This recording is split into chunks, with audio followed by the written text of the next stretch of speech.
Levanta a mão, os homens de fé. Isso. Então, se você não tem o dinheiro, mas se você tem a fé e quer ir, você vai.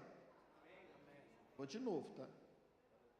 Você não tem o dinheiro, mas você tem a fé. Você tem a fé? Então, se você não tem o dinheiro, mas tem a fé, você vai. Amém, irmãos? Esse dinheiro será provido de alguma forma. Eu entendo que o Deus da visão é o Deus da provisão. Amém, meus irmãos? E também não é na força que eu quero que vocês vão, é pelo Espírito. Eu oriento todos os homens dessa igreja, todos, a ir à montanha, todos. E eu tenho certeza que no domingo, na verdade na quinta, eu vou estar lá também, só que eu vou estar escondido. Na quinta, vocês não vão me ver. Na sexta, talvez eu apareça só com a carinha, porque vocês vão querer me pegar. Mas no sábado, vocês já começam a me amar, querem me abraçar. A nossa mídia aqui pediu para eu ficar na frente. Então no sábado, vocês vão querer me abraçar. No domingo, vocês vão querer me beijar. Bom, presta atenção. Vou falar de novo para vocês. Todos nós temos o Espírito Santo, como a gente sempre ensina. Mas ainda assim, na nova aliança, tempo da graça, Paulo diz aos Efésios que Deus levanta pastores. E a missão de um pastor é direcionar. A missão do pastor é ir na frente e ver aquilo que às vezes a ovelha ainda não está conseguindo ver. É um depois da curva, um pouquinho depois da curva. O Espírito que habita em você habita em mim. Mas às vezes a visão que você tem não é a visão que eu tenho. Porque eu tenho por responsabilidade ir um pouco além da visão. Por posicionamento. Não porque sou melhor que alguém. Quem está entendendo aqui? Quem está entendendo aqui? Quem aqui de vocês, olhem para mim, quem aqui de vocês estão vendo o portão da igreja, a porta da igreja lá atrás? Quem está vendo? Quem está vendo? Eu estou. Eu estou. Quem que está vendo o telão? Eu não estou. Porque tudo é questão de posicionamento. Então a posição que Deus me colocou é para ver às vezes aquilo que você não vai ver. Mas agora vocês querem ver a porta, quem está aqui no meio? Olha para trás. Tem ou não tem uma porta lá? Tem. Então olha só, essa é a visão pastoral, de ver um pouco além de vocês, homens, mulheres. Então eu estou dando essa direção para vocês. Faça o que necessário for feito. Tem uma agenda? Altere essa agenda. Não tem dinheiro? Vai buscar a provisão desse dinheiro, conversa com a equipe, que pode ser feito, mas não deixe de estar nessa montanha. E como o Guto falou aqui, é um privilégio ter essa montanha, a primeira montanha aqui em Juiz de Fora. Não aqui, perto de Lima Duarte, mas muito mais perto. Eu tive que ir lá em Campo Belo. Quantos quilômetros, Guto? 400 e poucos para ir à montanha. Você tem a montanha 40. Amém, meus irmãos? Então vamos para a palavra para a gente encerrar a nossa reunião, ir embora para a nossa casa, comer uma comida bem gostosa. Fala para o seu irmão assim: eu vou pagar sua comida hoje. Ah, vocês estão acostumados ao contrário, né? Vocês estão acostumados, paga o almoço para mim. Você falou aí? Olha só, são 10h11 agora, 10h11. Isso, 10h11. Os irmãos que participam do culto da noite devem lembrar que tem alguns cultos e eu termino um pouquinho mais cedo, às vezes 5 minutos, 3 minutos, às vezes 10, quando é muito exagerado, 10 minutos. E um dia eu disse para eles, assim, olha, eu preciso esses dias que eu terminei antes, que vocês somem, porque depois eu vou precisar disso como crédito. E aí deu mais ou menos uma meia hora. Quando eu falei isso, somando, deu meia hora. Aí só que eles deram a ideia. E eu acatei essa ideia. Eu falei assim: cobra do culto da manhã. O pessoal até fechou a cara aqui. Eu concordei com essa ideia. Tá bom, vou cobrar do pessoal de manhã esse tempo aí. Então eu estou brincando aqui, irmãos, mas a gente deve passar um pouquinho do horário hoje, mas no máximo uns 10 minutinhos também, só para já deixar claro para os irmãos. Porque no final final, eu quero até que me lembrem, que eu quero passar umas breves fotos para vocês aqui. Abra a tua Bíblia comigo. Quem tem a Bíblia de papel aí? Cadê a Bíblia de papel? Cadê a Bíblia de papel? Levanta aí, todos que têm.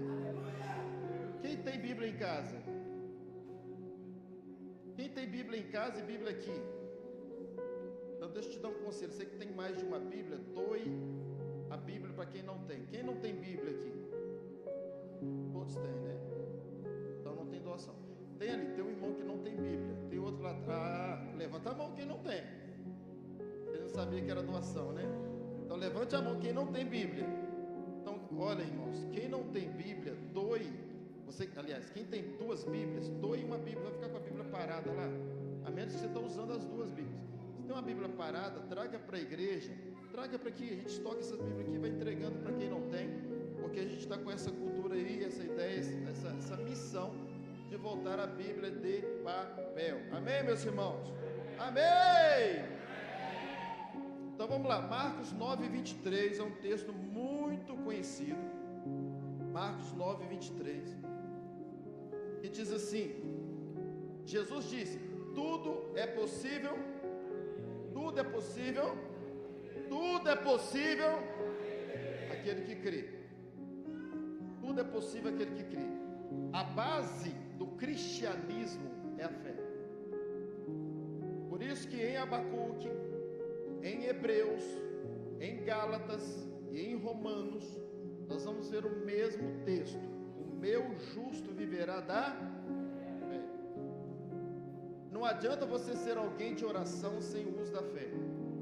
Agora, se a oração faz com que você cresça na fé, ore muito, porque o importante é a fé. Até a unção com óleo que Tiago orienta, ele diz assim: unja com óleo, e a oração da fé salvará o enfermo. Tudo é pela fé, tudo é por causa da fé.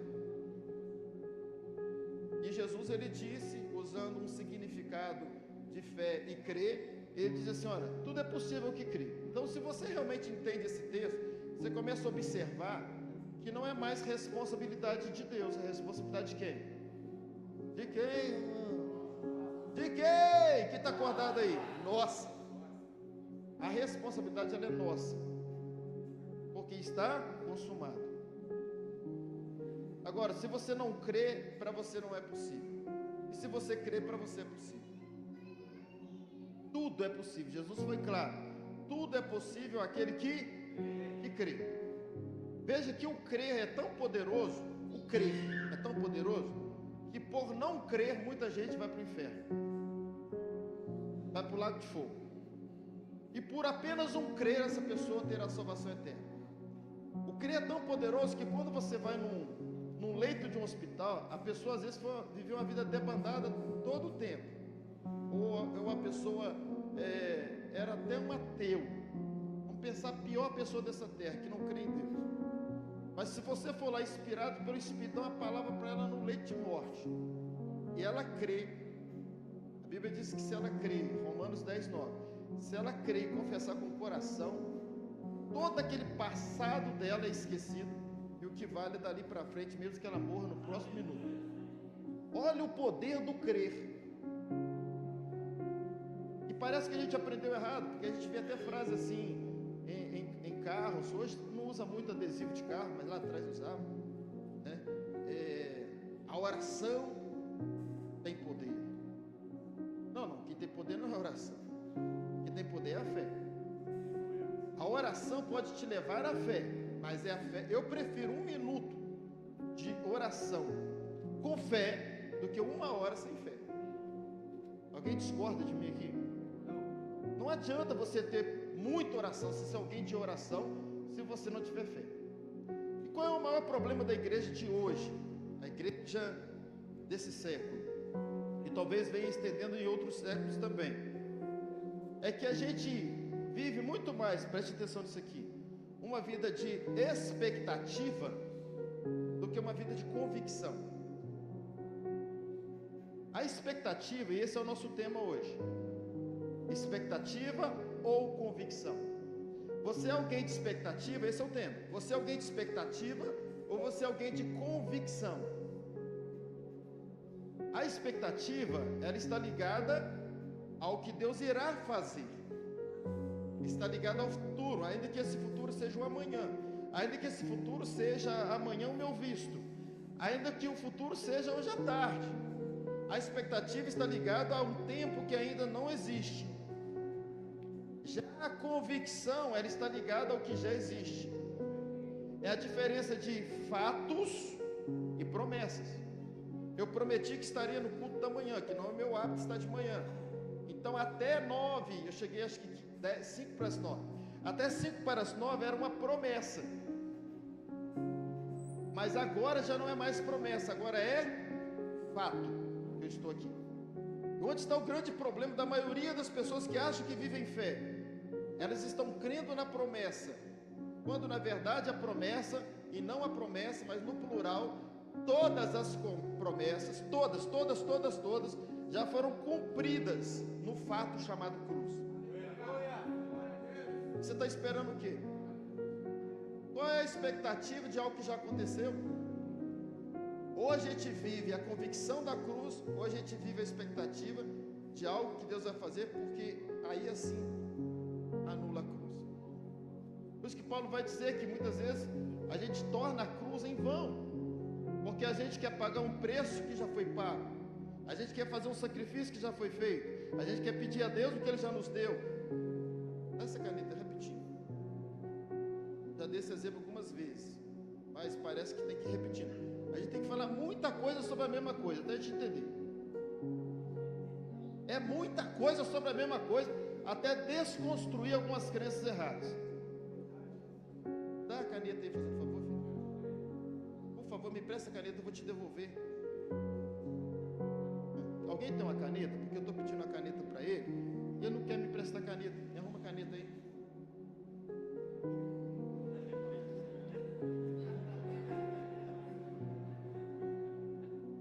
É esquisito, não é? Mas quantas das nossas orações a gente faz exatamente isso com Deus? A gente fica pedindo para Deus que já é nosso, já está na nossa mão, é direito nosso. Pelo amor de Deus. Até quando a gente vai viver uma expectativa de um falso entendimento da obra consumada da cruz? Saber que eu e você tivemos o privilégio de viver depois da cruz. Paulo vai dizer em Gálatas capítulo 4, preste atenção nisso aqui, irmãos. Deixa o Espírito Santo falar no seu coração. Paulo vai dizer em Gálatas capítulo 4, versículo 1, que um herdeiro, mesmo sendo senhor de tudo, se ele for um menino, ele não passa de um escravo. E o que está acontecendo com a igreja de hoje é a imaturidade. Então fica vivendo, é herdeiro, mas vive a vida de escravo. Um herdeiro, tudo já é dele. Um escravo tem que conquistar, trabalhar para conquistar a comida, para comer, para morar, para beber. Por quê? Porque a gente não entendeu a cruz. É triste dizer que o cristianismo não entendeu Cristo. Por isso que a gente vai falando a mesma coisa sobre uma coisa sobre a mesma coisa. Por quê? Porque é como se fosse uma pedra, que não adianta uma marretada só. E a gente precisa desconstruir algumas coisas. Que na nova aliança, no tempo da graça, nós não fomos chamados para viver uma vida de expectativa do que Deus vai fazer. Não é olhar para frente, querido, é olhar para trás. O seu futuro não está lá na frente, está lá atrás. O seu futuro não é olhar para frente. O seu futuro é olhar para trás e saber que já está tudo consumado, está tudo pago. Que você não precisa criar expectativa se Deus vai ou não fazer. Você precisa ter a convicção que Ele já fez. Então não é nada que eu faço para Deus fazer, é tudo que eu faço porque Ele já fez. A igreja está atrasada, está parada, pensando em si mesma. Por quê? Porque é uma igreja cheia de carências. E quando eu tenho carência, eu não tenho para o outro. Eu não supri nem as minhas. Aí você vai para o tempo de oração, ao invés de você estar intercedendo pela sua família, intercedendo por África, intercedendo por alguma notícia que você ouviu de alguém que está precisando de um socorro, ao invés de você estar servindo gente, você está servindo você. E há até pregações sobre isso. Vai buscar a sua bênção, vai buscar a sua vitória, vai buscar o seu milagre. Ei! Efésios 1:3, bendito seja o Deus Pai de nosso Senhor Jesus Cristo, que nos abençoou, pretérito perfeito, passado, já aconteceu, cruz, nos abençoou com todas as bênçãos espirituais nas regiões celestiais em Cristo. Que história é essa que eu vou buscar a bênção? Buscar onde? Se eu já sou abençoado com todas as bênçãos. A caneta já está na minha mão, por que eu estou pedindo caneta? Infelizmente a maioria não entendeu. Em algum lugar desse mundo, em algum culto desse mundo, em algum país desse mundo, alguém ensinou um evangelho deturpado e que veio passando de geração para geração. Eu preciso te dar essa notícia ruim. E que infelizmente hoje a gente está vivendo o que nós aprendemos e muitas coisas precisamos desconstruir. A menos que eu esteja falando alguma besteira aqui. Se a Bíblia diz para você e para mim que bendito seja o Deus Pai de nosso Senhor Jesus Cristo, que nos abençoou. Olha que Paulo falou lá atrás, imagine hoje. Se lá já éramos abençoados, pouco tempo pós-cruz, com todas as bênçãos. Ah, vou pagar o preço, vou buscar minha bênção, vou fazer 7 semanas, vou fazer isso, vou fazer aquilo, é madrugada, é amor.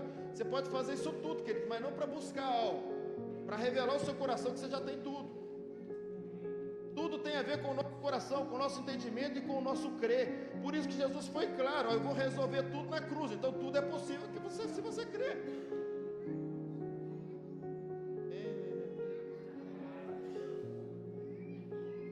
Você creu? Resolveu. Então eu e você, nós tivemos o privilégio de viver depois da cruz.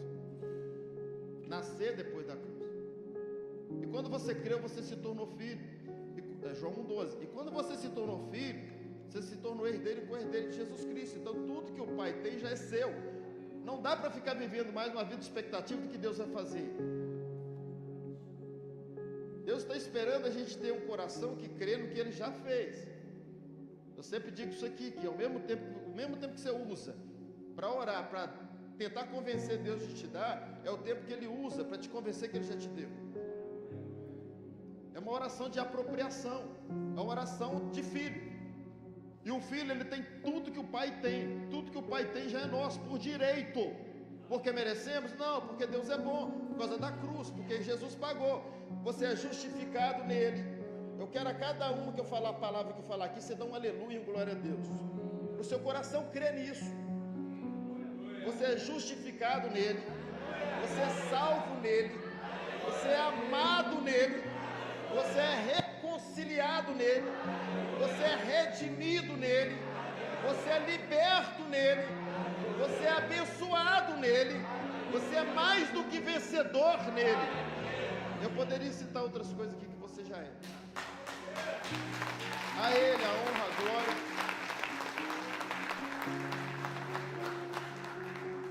Então a gente precisa entender que já está tudo resolvido para que nós estejamos prontos a fazer a favor dos outros que ainda não estão resolvidos.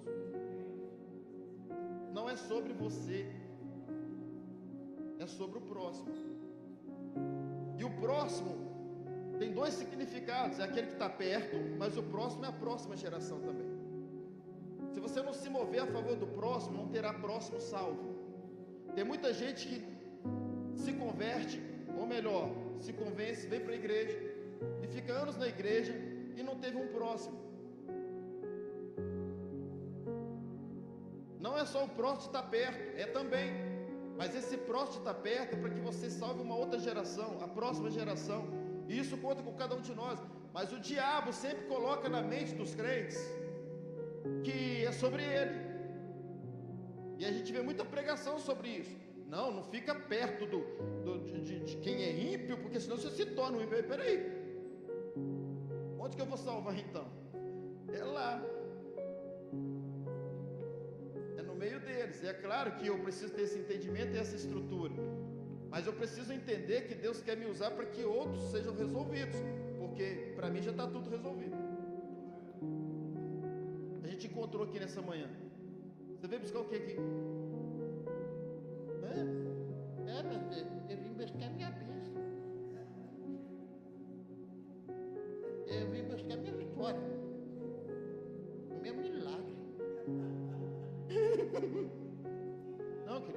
buscar nada aqui, a gente veio entregar. Aqui é um entregando para o outro. Por isso que diz: minha oferta é entrega, ceia é partir, estar aqui é para estar com os irmãos, é encontro. Aqui é lugar de entrega, lá fora é lugar de entrega. A nossa vida deve ser uma entrega. Mas você só vai ter uma vida de entrega quando você entender que tudo que foi entregue é seu. Tudo que a cruz já fez por você. Eu costumo dizer que o diabo ele não abre igreja, ele usa a igreja dos crentes. A logística de uma igreja é muito cara. O pessoal lá da igreja, a gente vê o desafio que o Pio passa lá em relação a uma geografia, a um local.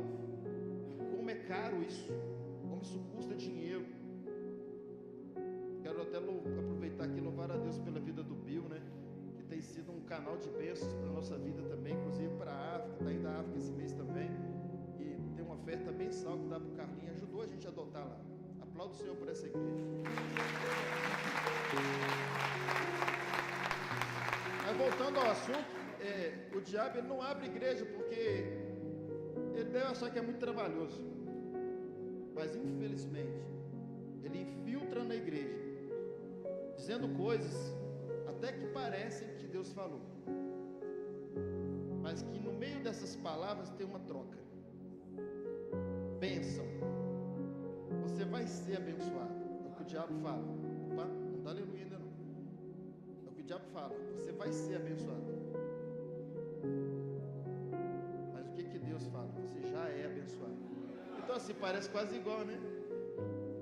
Só que isso traz uma diferença enorme, porque se eu vou ser, eu estou esperando, eu luto, eu busco, eu pago o preço. No meu momento de oração eu não lembro de ninguém, porque eu preciso ser abençoado. Agora, quando eu sou liberto, tenho o entendimento que eu já sou abençoado, sobra tempo para servir aquele que não é, aquele que ainda não conhece Cristo. Sobra tempo para servir pessoas, porque eu entendo que as minhas carências foram todas supridas. Quando você lê o que Deus falou lá no Éden, e você lê o que o diabo falou para Eva, você vai perceber que é quase igual. O diabo não abre uma porta contrária, tem uma ali, outra aqui, não, ele abre uma do lado, para confundir. E infelizmente, e ainda que ele é o pai da mentira, ele fala uma verdade distorcida. Porque se ele chegar para você e falar assim: eu sou o diabo, eu estou dizendo isso, ninguém crê. Mas ele fala assim: eu sou Deus, inclusive às vezes até usando pessoas. Ah, mas não é, pastor. Lembra de Pedro? Pedro teve uma revelação que Jesus era o Cristo. E assim que ele teve a revelação que Jesus é o Cristo, Jesus falou para ele: bem-aventurado és tu, Simão. Foi carne, não foi sangue que te revelou, mas foi o meu Pai. Passou o quê? Talvez 1 minuto, Pedro já foi usado por Satanás. Então há muito engano que faz a gente ter esse entendimento de um crente de expectativas, quando na verdade nós somos filhos de convicção.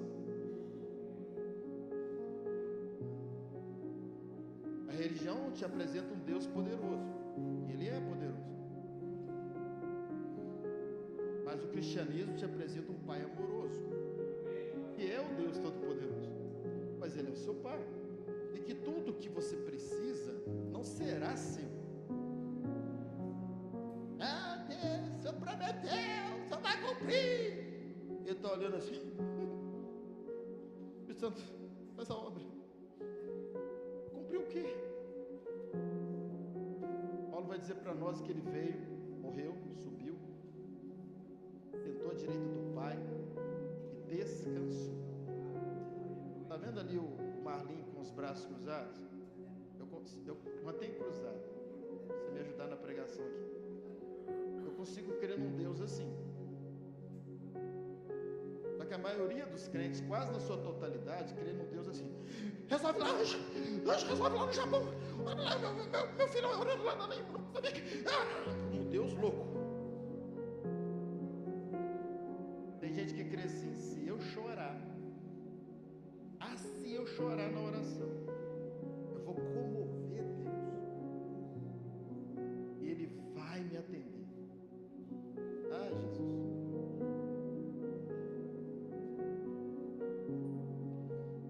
Não é sobre o que você faz, querido. Não é sobre o preço que você paga, não é sobre o quanto você ora. Pastor, então a gente não deve orar? Claro que deve.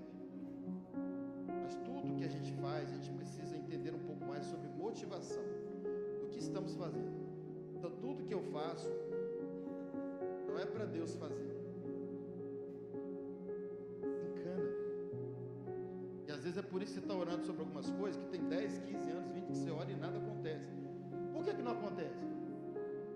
Porque já está na sua mão, já é seu. Deus não vai fazer o que já fez. Não é sobre o que você ora para Deus fazer. É sobre o que você ora para ter convicção no seu coração que Ele já fez.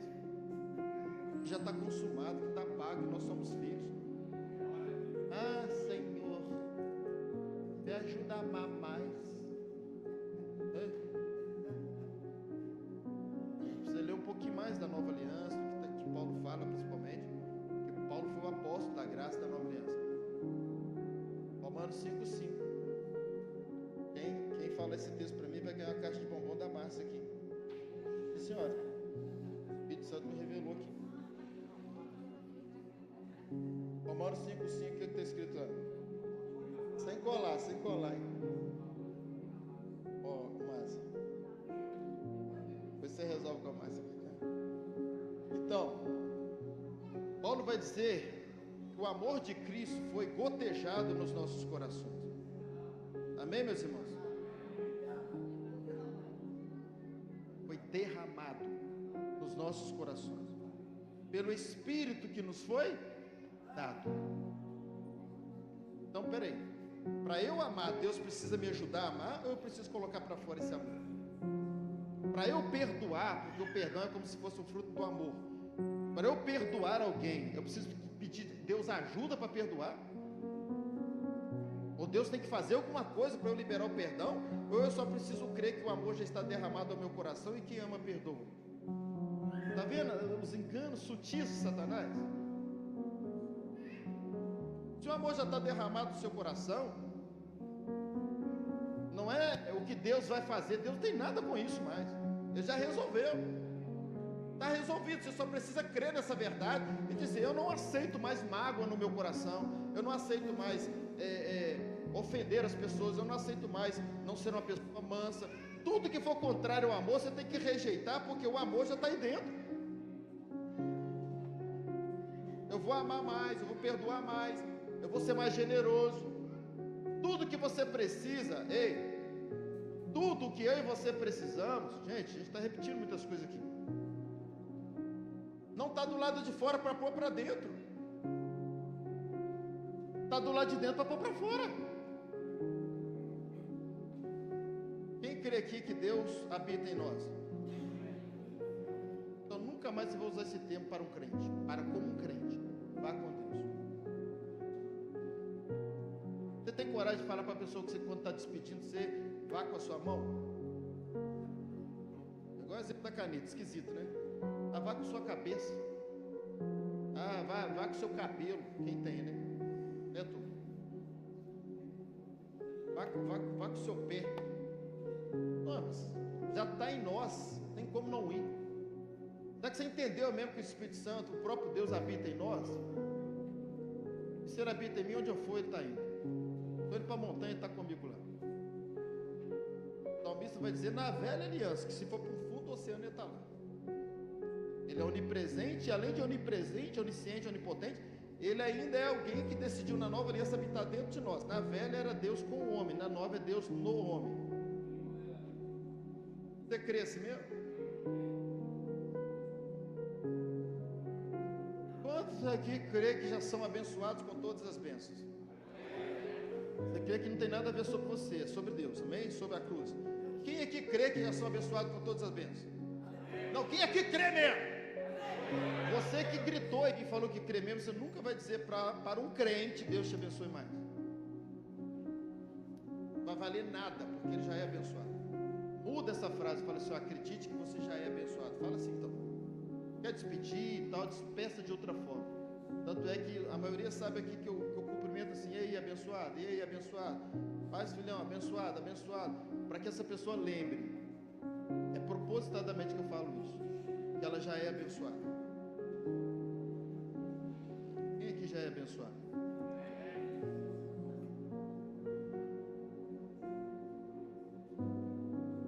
Ah, eu vou buscar a minha vitória. Tem até hino, né? Sobre a expectativa da vitória. Romanos 8:37. Mas em todas essas coisas, todas essas coisas, nós somos o quê? Somos o quê?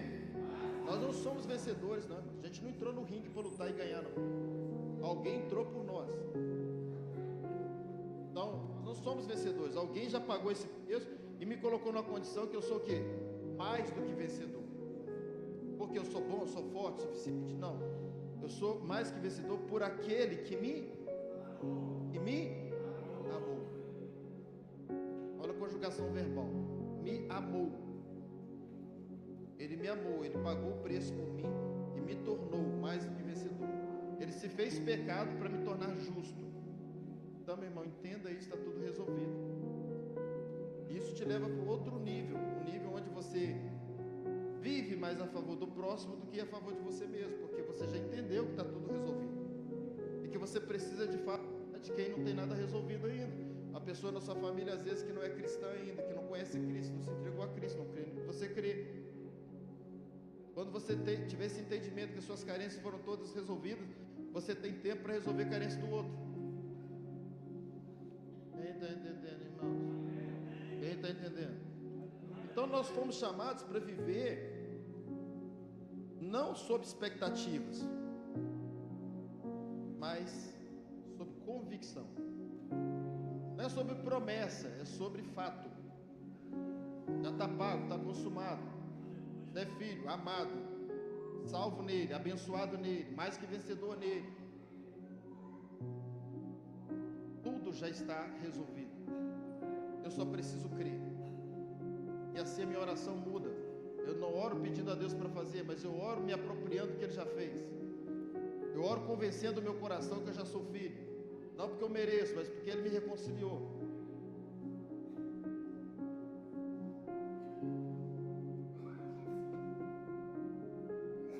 Não servimos um Deus de expectativa, mas somos filhos de um Pai de fatos.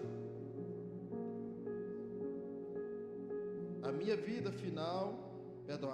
é resultado final do que creio. Então as crenças erradas nos atrasam. A forma que a gente crê que vai definir quem nos tornamos. Esse é o resultado que você crê.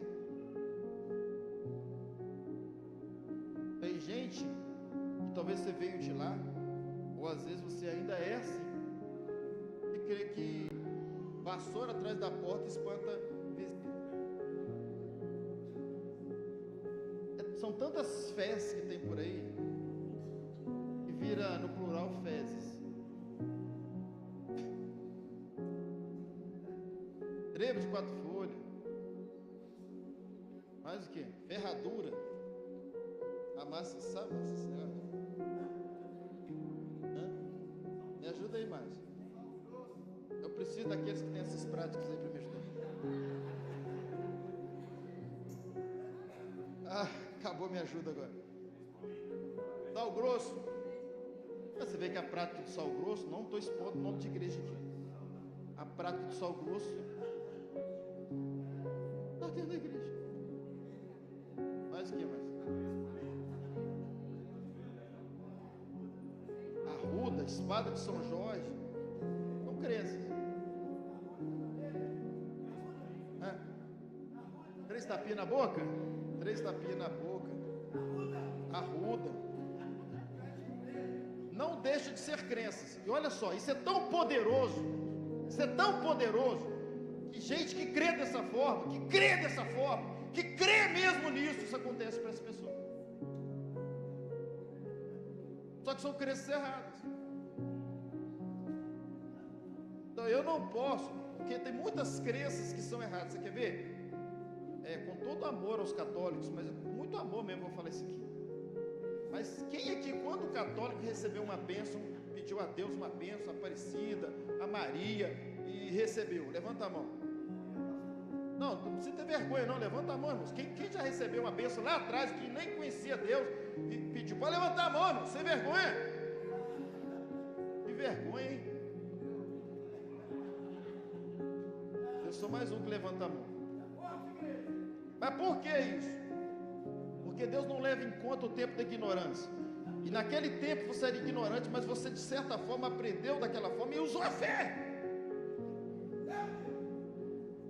E ainda que isso atrasa a vida de muita gente, a gente sabe que quem realmente socorreu ali naquele momento, principalmente situações que eram irreversíveis, foi Deus. E Deus já sabia que um dia você estaria aqui tendo a verdade. Mas há um poder na fé, até que seja uma superstição, que seja algo errado. Há um poder naquilo que você crê. Só que quando você crê de forma correta, o avanço da sua vida, a maturidade é muito mais rápido. Porque a fé vale. E Ele é bom. Ele é bom, Ele é sempre bom. O que a gente está fazendo aqui é trazer você as verdades da nova aliança, as verdades da obra consumada da cruz, o que Cristo já fez por nós, e a gente precisa viver nessa fé. Que já está tudo consumado, que está tudo pago, que eu e você, nós já somos mais do que vencedores. Não é sobre o que fazemos, mas é sobre o que Cristo fez, é sobre o que Ele pagou. Não é mais sobre expectativa do que Deus vai fazer, mas é convicção do que já está feito, está consumado.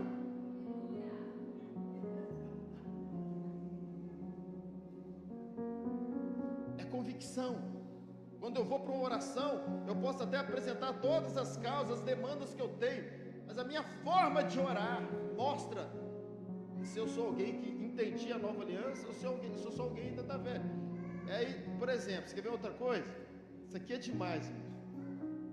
Ah, pastor, o diabo se levantou contra a minha vida de uma forma.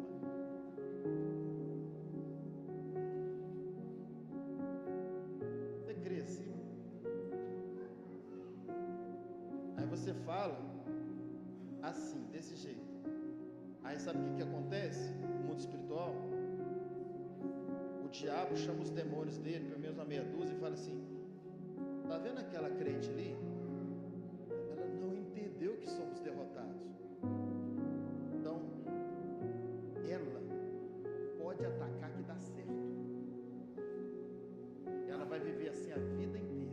O diabo sempre se levanta contra mim. Pior que fala, ele ouve o que a gente fala. Por isso, Pedro vai dizer que ele está ao nosso derredor, procurando a quem ele possa tragar. Quando você é um crente que não entendeu a nova aliança, você pode ter certeza disso.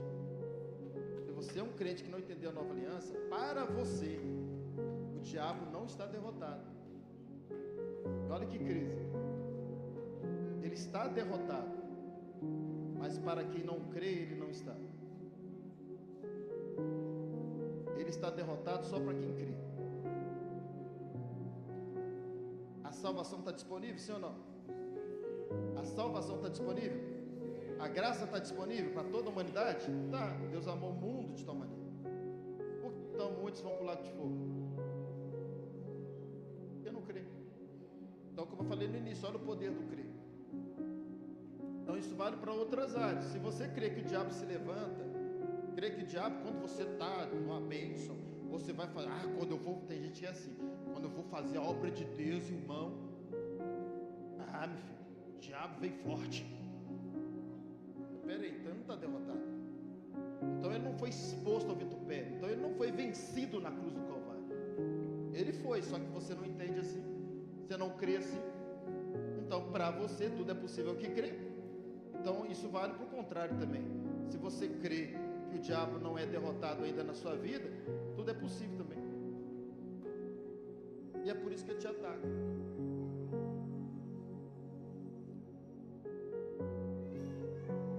Está vendo a questão das crenças erradas? Então como é que o diabo vai se se levantar contra a minha vida se o meu Cristo, não eu, mas o meu Cristo o venceu na morte. A Bíblia me diz que ele foi derrotado na cruz do Calvário. Ele foi vencido já. Que poder é esse que ele tem na minha vida? Ah, pastor, mas aconteceu isso comigo. As mesmas mandingas. Aconteceu porque você creu assim. Então a partir de hoje você não crê mais nisso. Creia que o diabo já é derrotado, que ele não tem o poder de tocar. E que muitas coisas vão dar errado por sua natureza. Porque o mundo é mau, a gente está num sistema corrompido.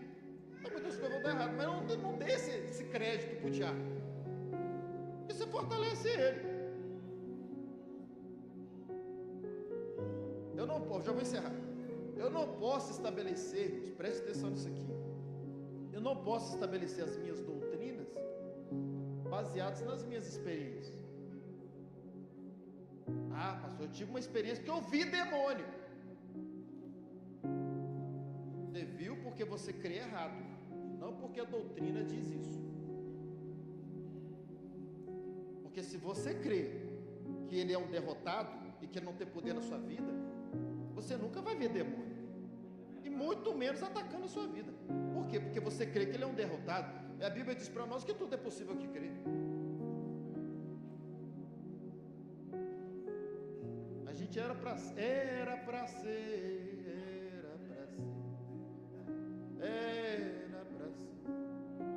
O povo mais feliz dessa terra. O povo sem estresse, sem preocupação, sem gardenal, lexotão, diazepam, sem perder noite de sono. Dormir, o sono do justo, paz em todas as áreas. Ainda que o mundo esteja em guerra do lado de fora, está tudo bem do lado de dentro, regendo, governando. A gente era para viver uma vida de reino, o reino estabelecido, o reino de paz, de amor, de justiça, que já está no nosso meio. Era para a gente ter o seu povo, que sem abrir a boca a gente estava ganhando multidões para Cristo, só pelo olhar do nosso comportamento, lá no trabalho, em casa, nas ruas, no trânsito. Eu não sei se tem 20 ou 30 ou 40 anos que eu não sei o que é buzinar para alguém no trânsito. Tem uns crentes que são sangue. Está cheio de crente mais atribulado que um monte de ímpios. Falta de entendimento. Coisa feia por aí. Isso tudo é por falta de entendimento, conhecimento e revelação do que o que já somos, o que já temos. Irmão, só um raciocíniozinho aqui. Estou com crédito ali, para a gente terminar isso. Presta atenção. Quantos aqui de fato crê? Acho que aqui está sendo uma recapitulação de aula, porque isso aqui a gente já ensinou para vocês muitas vezes. Quantos aqui crê de fato? Quantos aqui crê de fato que são filhos de Deus? Quantos aqui crê de fato que quando você se tornou filho de Deus, o Espírito Santo de Deus passou a habitar dentro de você? Levanta a mão. Vai levantando a mão, vai fazendo esse exercício aí. Tá bom, então a gente crê que nós somos filhos, porque João 12 fala que todo aquele que crê em Jesus e o receber, onde? Dentro. Se tornou filho, ok? E receber é abrir a porta e ele entrar. Só que ele entra na terceira pessoa, porque a segunda pessoa já veio, cumpriu sua missão, foi e se assentou à direita do Pai, mas ali em braço cruzado. Ele está descansando. Só que ele enviou o Espírito Santo. Então a gente recebe, nesse tempo que é o tempo da graça, o Espírito Santo. Então, quantos aqui crê de fato que o Espírito Santo habita dentro dele? Quantos? Tem uns que não crê não, mas quem crê, levanta a mão. Beleza, então o Espírito Santo habita em nós. Outra pergunta. Quantos aqui crê? Já vai encerrar. Se vocês fizerem um trabalho bem feito aqui, a gente encerra. Ó, quantos aqui crê que o Espírito Santo é o próprio Deus? Deus Pai, Deus Filho e Deus Espírito Santo, ok? Tá bom. Sim, vou ter mais paciência. Vamos lá, irmãos. Quantos aqui creem que se o Espírito Santo é o próprio Deus, é coisinha simples aqui, irmão, mas só para a gente entender mesmo. Deus habita dentro de nós. Quem crê? Eu falo assim, eu creio. Que Deus habita dentro de mim. Então onde você vai, Deus vai, ok? Deus não é essa caneta que eu posso ir em algum lugar e ela vai ficar. Aliás, eu tenho que devolver. Mas Deus é essa mão. Quem está entendendo? Onde eu for, obrigado, meu irmão. Você fez um bom trabalho. Parabéns. Então, Deus é essa mão. Onde eu for, Deus vai. Amém? Deus é essa cabeça. Onde eu for, Deus vai. O que está em mim é diferente do que está comigo. Então, Deus habita em nós. Amém? Agora, deixa eu te dar uma notícia. Céu, preste atenção nisso aqui. Céu não é um lugar que já chamava céu e Deus decidiu morar lá. Não. Céu era um lugar qualquer que Deus decidiu morar e por isso virou o céu. Vai entendendo? Por quê? Porque onde Deus decide morar, vira céu. Tem muitos crentes acreditando ainda que a gente vai para o céu. Não, é Deus que vem para a terra e vai virar céu. A cidade não vai precisar de luz mais, porque Ele é a própria luz. Por isso que a eternidade nossa é um dia que não acaba mais. A noite vai vir, mas a luz confronta ela. Então vai virando luz, é a nossa eternidade. Um dia que não acaba mais. Então presta atenção. Então se Deus decidir morar no inferno, o inferno vai virar o quê? Céu. Às vezes você está aqui e a sua vida lá atrás era um inferno. Só que a partir do momento que você creu em Jesus, Deus passou a habitar em você, a sua vida agora, por dentro, virou céu. Então eu e você, pode aplaudir o Senhor. Eu e você,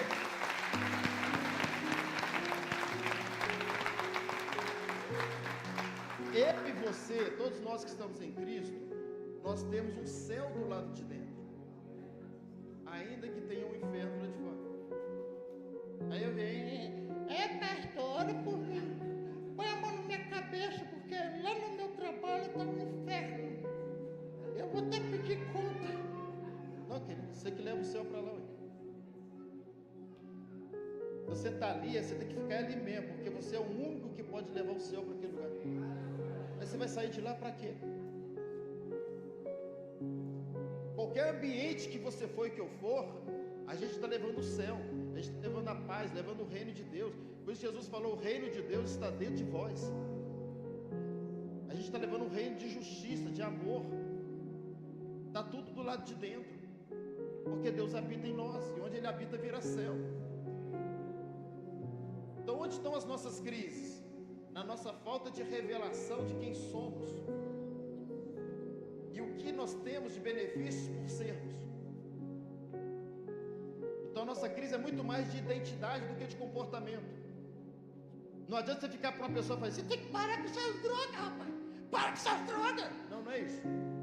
Você tem que mostrar para ela, ajudá-la a entender que ela é filha de Deus. No seu caso, filho, né?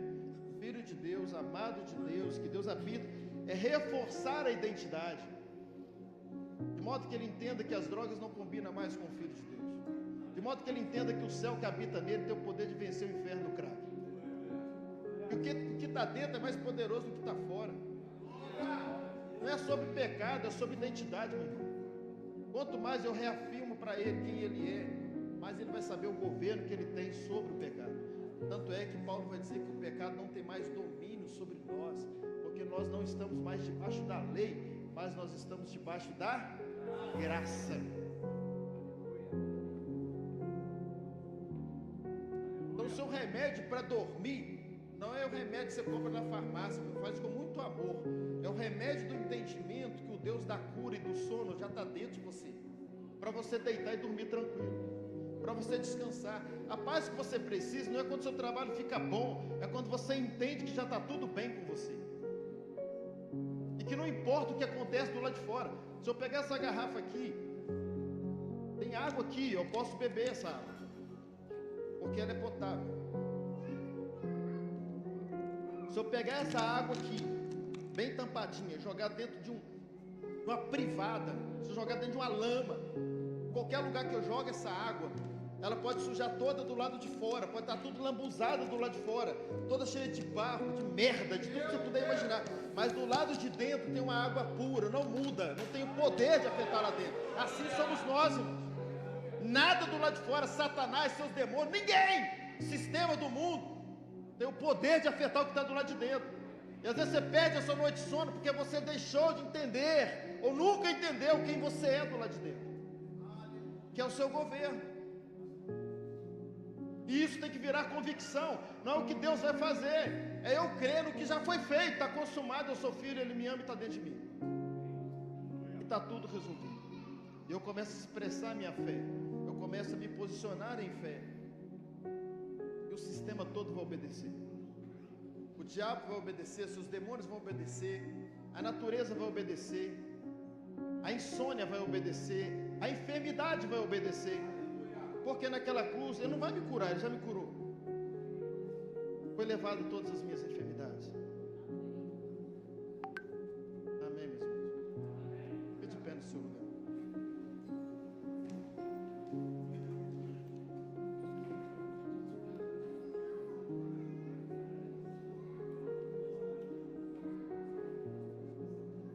Não mais expectativa, mas convicção. Pai, eu quero te louvar por tudo que aconteceu nessa manhã, te louvar porque o Senhor é bom, te louvar pela tua palavra, te louvar por cada detalhe dessa reunião, desde quando foi dado o primeiro bom dia até esse momento.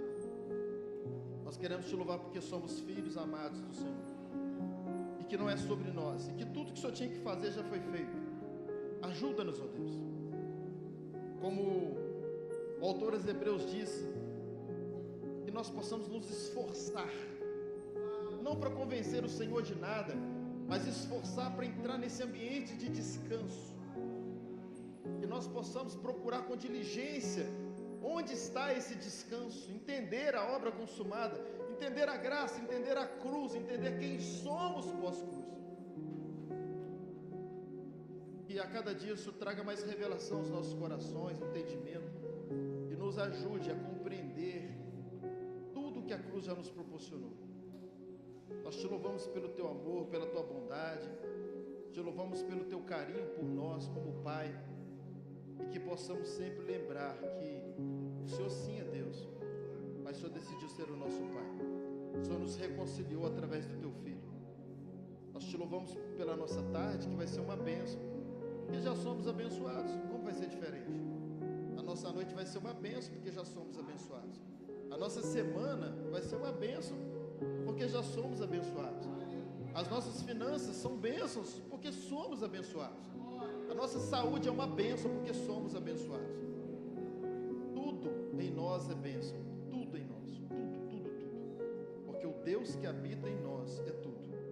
E tudo que nós precisamos está do lado de dentro, porque o Senhor é fonte de tudo, para colocar para fora. Que tenhamos mesmo essa luz a cada dia, essa revelação, que o Senhor nos ajude a desconstruir crenças erradas, em o nome de Jesus, amém. Amém, meus irmãos. Bom, já vou ministrar a bênção apostólica, lembrando aos irmãos que quem for fazer esse